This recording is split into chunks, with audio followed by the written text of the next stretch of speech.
This is part 49 of OOT 3D. Don't think I came in that way yet. Nope. Just we gotta mix OOT, it up. just the letters, that's it. But we're not sure if the mic picked this up on the last part. I hope not. But Red was over here flicking the tap on his beer can. It was the most annoying thing for me, so we're hoping the mic didn't pick it up. I hope not too. But if you keep on hearing a random sound in that last part, it was Red flicking the tap on his can. I get fidgety, man. If there's something in my hand, like an ink It pen, was it's driving just- me nuts. I almost said it, like, brought it up during the commentary. You should have, because I wasn't paying any attention. But anyway, I usually don't pay attention to you. I pay attention to the other things that are going on. So that's why, when, like, you'll say something, I'll just, like, completely repeat you. That happens sometimes. And for then you'll both be of us. like, I just said that. Well, I'm just glad in this part. We are finally gonna finish the big Goron sword mission. Thanks for telling. Sequence. I totally forgot to tell what we're doing in this part. You were on a one-track mind. On part 49. Yeah. Here we go. But go ahead. Yeah, like I said, we're gonna get the big Goron sword. Then we're gonna actually get a heart piece and a Skulltula as we make our way towards the water temple, which we'll enter at the very end. Which I'm actually very excited about. I'm very excited about talking about that temple in the next part, which I don't think has ever really happened in, like, the water temple commentary. No. Well, we've only done one, but one was plenty. Our attitude's going to be a little bit different when we get to that stage. But I agree. Here's one thing that bothers me.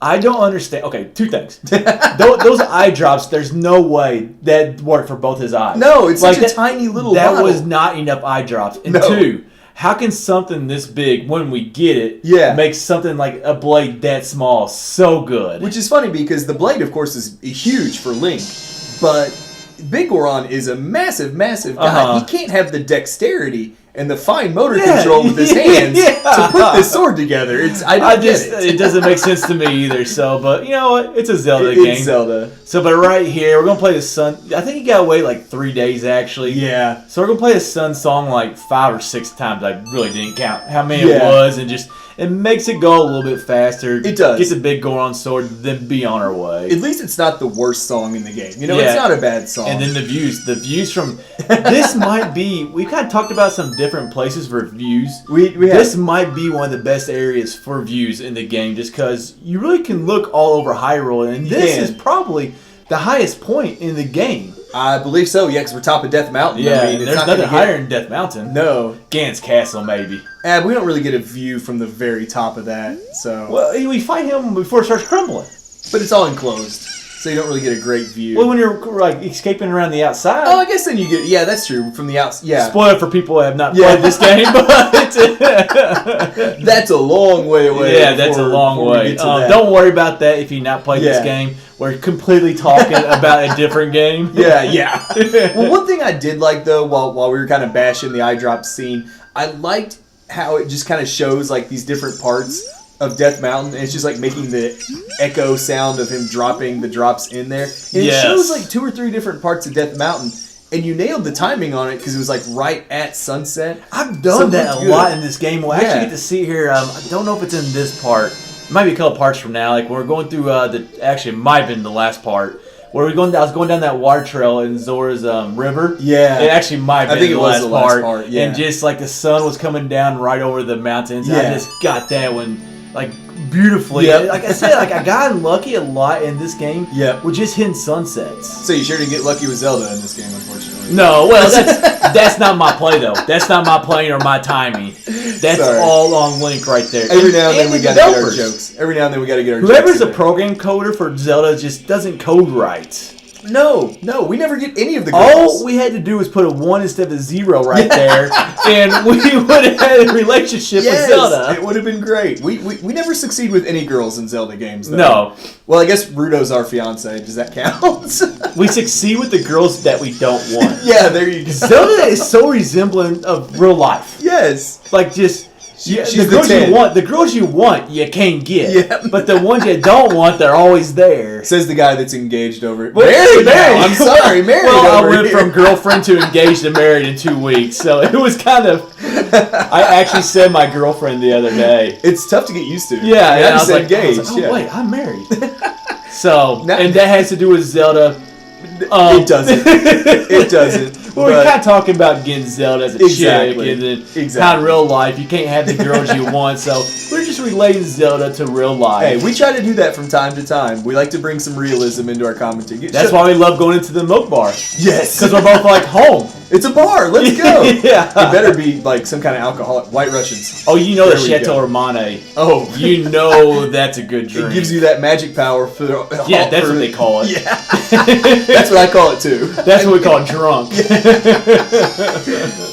This grotto here we're coming to. Any about the video. We haven't. I mean, we're just going to get a heart piece here before we make our way towards the next dungeon. Yeah.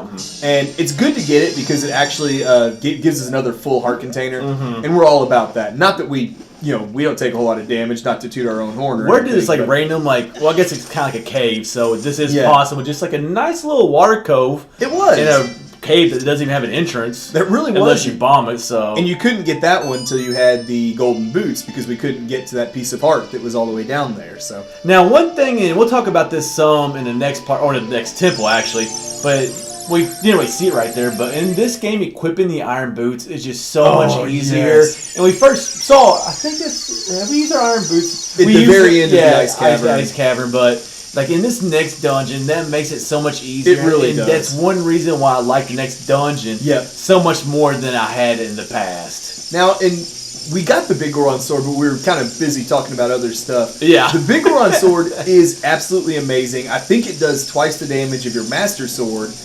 The only downside to it is it's two-handed, so you can't use your shield at the same time. Yeah, because we use our shield all the time.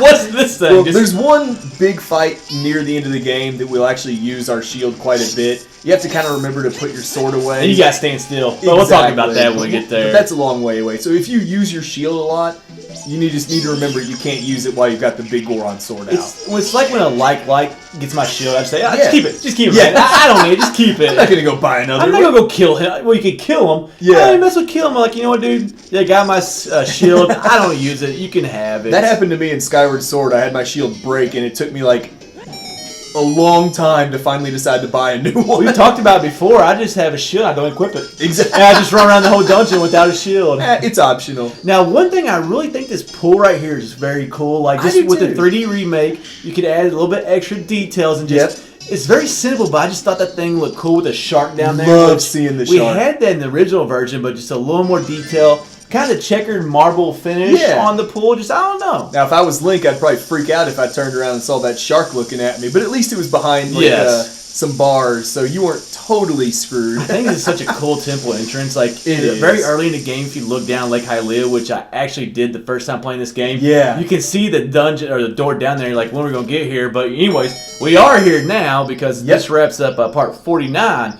of Ocarina of Time 3D.